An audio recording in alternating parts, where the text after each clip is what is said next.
Bonjour et bienvenue dans Reporter. Aujourd'hui, on va vous parler d'un autre Covid, celui qui s'installe dans la longueur et qui laisse des traumatismes profonds dont on ne saisit pas encore bien l'ampleur. Le Covid long. Les symptômes en sont tellement divers que la communauté scientifique s'interroge et parfois s'en détourne. C'est ce qu'ont constaté nos reporters, Claire Pacalin et Julia Guggenheim, qui est avec nous. Julia, d'abord une question avant ce reportage. Quelle est la réalité du Covid long en France aujourd'hui ? Alors, le Covid long en France aujourd'hui, la Haute Autorité de Santé nous donne un chiffre. C'est le chiffre de 10% des malades infectés par le Covid-19 qui seraient aujourd'hui concernés par le Covid long. Donc ça représente à peu près un demi-million de Français. Alors tout le monde n'est pas d'accord avec ce chiffre. D'autres études parlent plutôt de 20% à 30%, donc jusqu'à 2 millions de Français. Pourquoi cette incertitude ? Vous l'avez évoqué à l'instant, cette maladie est tellement complexe qu'aujourd'hui la communauté scientifique a du mal à vraiment la définir et donc donner le nombre de malades qui sont concernés. En tout cas, c'est une réalité saisissante que vous nous montrez dans ce reporter que vous avez réalisé avec Claire Pacalin. Covid, une longue peine.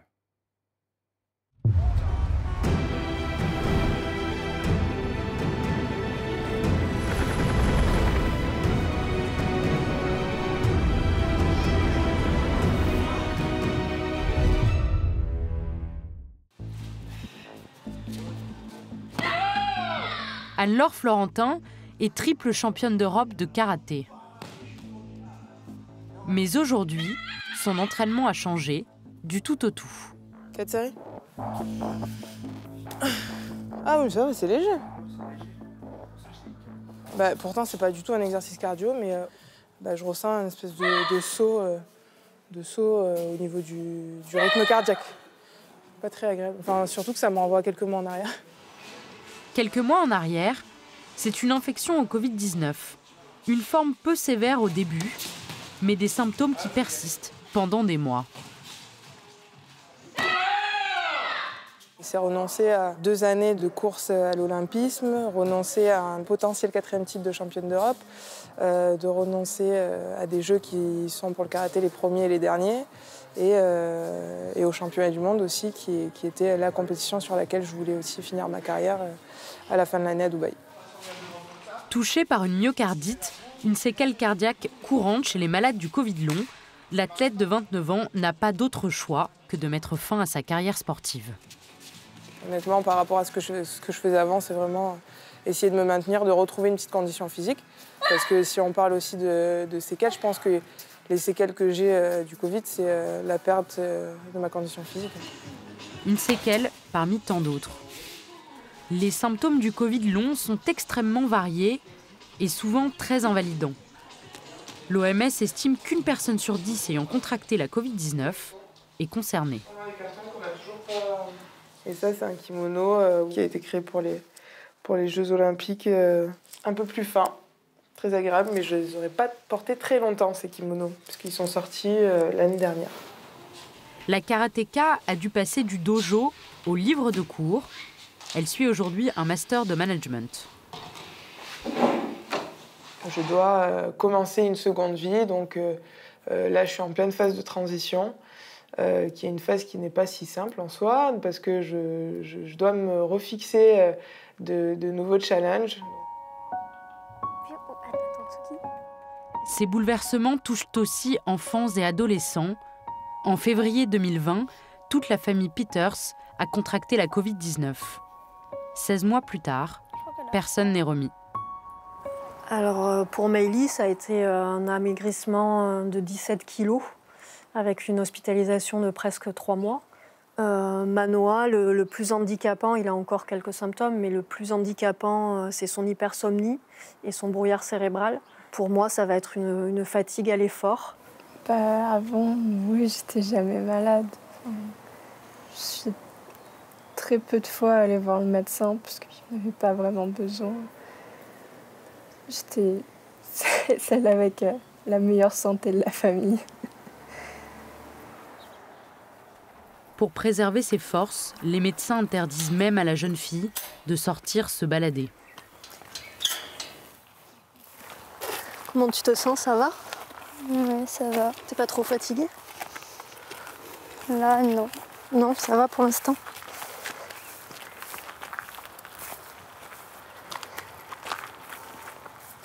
Ensemble, on faisait énormément de sport tous les week-ends. Le vélo, les randonnées en montagne. Voilà, on était vraiment une famille très, très sportive et l'activité était très importante pour nous.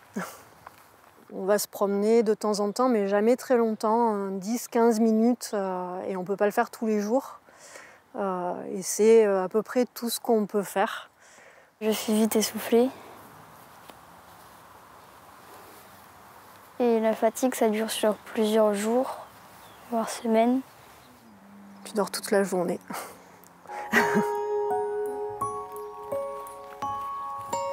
J'ai peur de ne pas pouvoir reprendre la vie comme avant.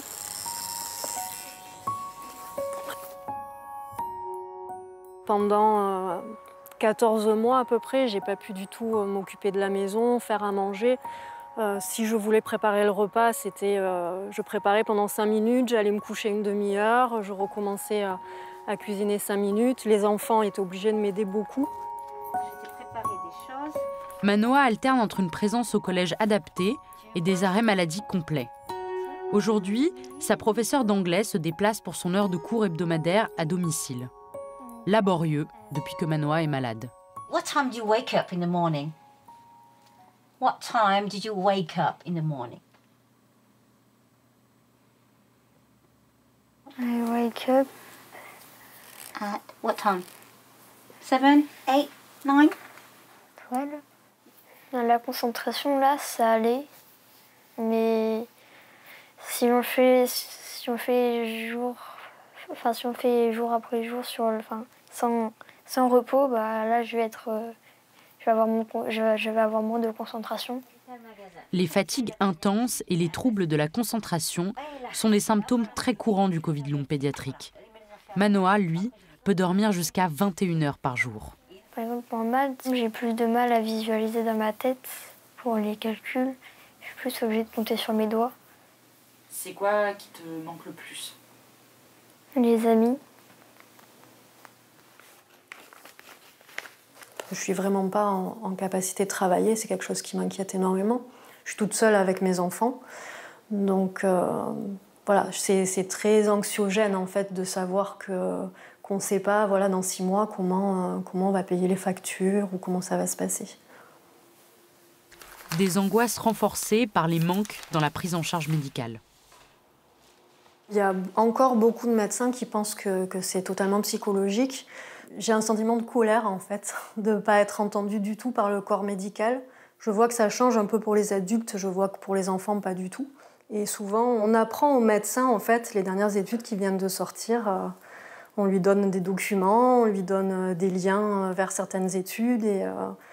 Et c'est aussi pour ça qu'on se sent un peu abandonné, parce qu'on sait qu'on en sait un peu plus que les médecins. Après plusieurs mois sans diagnostic, c'est la professeure Salmon-Serron qui confirmera à Karine qu'il s'agit bien du Covid long. L'infectiologue a ouvert une des rares consultations dédiées en France. Beaucoup de mes collègues ne croyaient pas au Covid long, pensaient même qu'on était en train d'inventer une pathologie, que finalement le Covid long c'était comme tous les syndromes de fatigue chronique post-infectieux. Et maintenant, on a réellement montré que dans un certain nombre de cas non négligeables, le virus pouvait persister en fait. Alors que l'infectiologue peine à trouver des financements pour ses études en France, les Britanniques, eux, font appel à son expertise. Les Anglais m'ont demandé dans le comité d'experts qui distribue les 20 millions d'euros qu'ils ont pour le Covid long. Voilà, alors on invite des Français à participer à ces comités, donc ça veut dire qu'on est reconnu pour les publications qu'on a faites, et quand on propose des projets, non. En France, l'enveloppe pour la recherche sur le Covid long est seulement de 2,2 millions d'euros, presque 10 fois moins que nos voisins britanniques. Des fonds qui pourraient pourtant servir à comprendre la pluralité des formes de la maladie, comme le PIMS Covid Shock, un syndrome violent qui a touché environ 600 enfants en France. Dans ce petit village du sud de la France, la bataille pour sa reconnaissance a commencé. Mais ouais, j'en avais vraiment marre de l'hôpital, je voulais revoir ma famille. Je voyais personne, je voulais rien faire. Emma a 7 ans, la maladie a attaqué ses organes vitaux et l'a envoyée en réanimation. Aujourd'hui, la petite fille est en rémission. Maintenant, je suis presque rétablie. Enfin, presque, on va dire. Pas tout à fait, quoi. J'ai encore des séquelles, j'ai un peu mal aux jambes. Marcher 10 minutes, ça me fait mal, je dois monter dans le fauteuil roulant. J'aime pas et j'aimerais que tout reprenne comme avant. Quand je serai rétablie, je ferai une énorme fête. À tout à l'heure, Emma. Pour Marie, la maman d'Emma, alertée sur cette maladie méconnue qui se déclenche environ 1 mois après une infection au Covid, est devenue une priorité. Donc j'ai envoyé 700 mails sénateurs députés, j'ai reçu 10 réponses.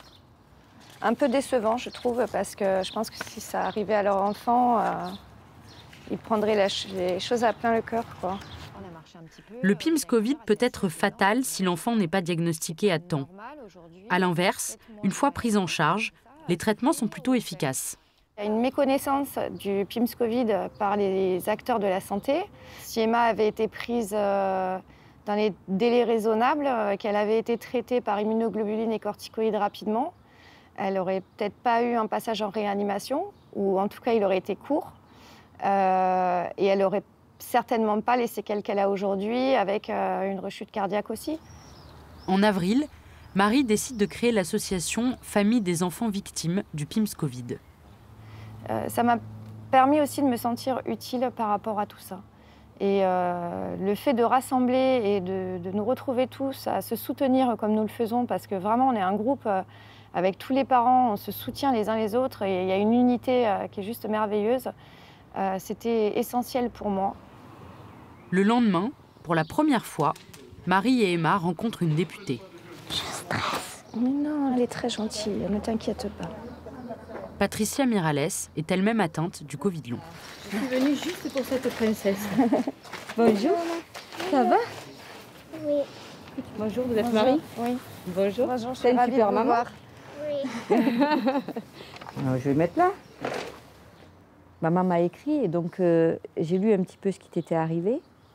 Et je me suis dit, c'est pas possible qu'on puisse laisser des enfants souffrir autant que les adultes. Ça m'a vraiment perturbée. C'est pour ça que j'ai tenu à être là aujourd'hui, parce que je trouve que tu es une petite fille qui est très très forte. Et ce témoignage, il est important pour tous les autres personnes qui pensent que ça n'existe pas. L'objectif de la rencontre pour Marie, améliorer le suivi médical pour les PIMS Covid et les Covid longs pédiatriques.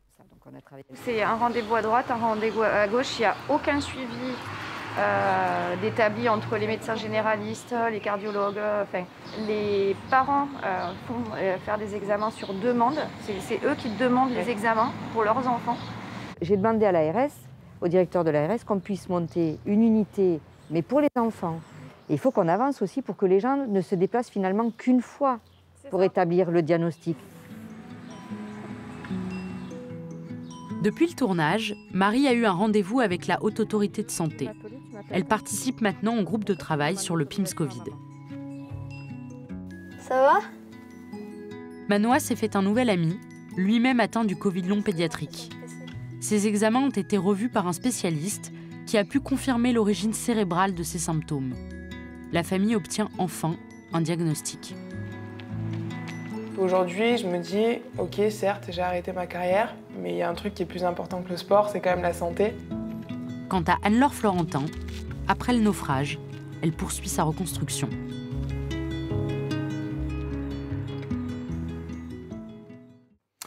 Retour sur le plateau de Reporter avec Julia Guggenheim qui a réalisé ce reportage. Merci beaucoup d'abord. Julia, plaçons-nous dans une position théorique. J'ai eu le Covid il y a 1 an. J'ai eu depuis une première et une seule vaccination d'ailleurs puisque j'ai eu le Covid et je me considère comme immunisé. De quels symptômes dois-je m'inquiéter qui seraient indicateurs de Covid long? Alors, les symptômes du Covid long arrivent en général assez rapidement après l'infection au Covid-19. Donc, cette hypothèse-là, voilà. Mais les symptômes les plus fréquents, ils ont été listés par une étude française qui s'appelle Compare. Ils ont noté 50 manifestations du Covid long, donc c'est vraiment beaucoup, c'est très varié. Ça va de l'essoufflement, des fatigues très intenses, des douleurs articulaires, musculaires, mais aussi ce fameux brouillard cérébral dont on a parlé dans le reportage. Donc, c'est des troubles de la concentration, des troubles de la mémoire. L'autre chose à savoir, c'est que le Covid long, en fait, puisqu'il s'attaque à des organes, peut provoquer d'autres maladies, comme par exemple la myocardite. C'est une maladie du cœur, c'est une séquelle du cœur. Et c'est le cas d'Anne-Laure Florentin, la karatéka qu'on voit dans le reportage. Ce qu'on appelle les maladies opportunes. Mais alors, on n'en mesure pas encore dans la durée, puisque ça fait 15 ou 16 mois que cette maladie existe. Mais donc, l'importance de la recherche, or, il semble que la recherche, sur le terrain de la recherche, la France n'est pas vraiment en avance. La France n'est pas vraiment en avance, en effet, parce que la France, les projets de recherche, majoritairement, ça a été des projets descriptifs. On a cherché à savoir quels étaient ces marqueurs Covid longs, comment définir la maladie. Alors, en effet, c'est très important, mais la recherche fondamentale, pour avancer, elle est absolument primordiale. Notamment, voilà, essayer de comprendre les causes, essayer de comprendre les facteurs de risque. Et donc, c'est ce que fait la professeure Salmon-Céron qu'on voit ici. Et elle se sert de ces cohortes, des cohortes qu'elle a déjà, pour essayer de trouver des facteurs de risque. Et on va l'écouter. Voilà une des pistes sur lesquelles elle est en ce moment. C'est pas impossible qu'il y ait un facteur génétique. On a observé, par exemple, dans notre cohorte, il y avait beaucoup de personnes allergiques. Pas mal de personnes aussi qui ont des petites maladies auto-immunes, pas sévères, mais des problèmes de thyroïde, des choses comme ça. Donc, ce n'est pas exclu qu'il y ait un facteur génétique et que du coup, la mère et les enfants soient touchés, par exemple, hein, ou le père. Oui, donc on l'a vu, le facteur génétique, c'est une hypothèse, mais seulement à l'état d'hypothèse, pour en savoir plus, il faudrait plus d'argent pour la recherche. Or, la France, aujourd'hui, a mis que 2,2 millions sur la table pour le Covid long. C'est très peu, surtout si on compare à nos voisins britanniques, qui, eux, ont mis 21 millions.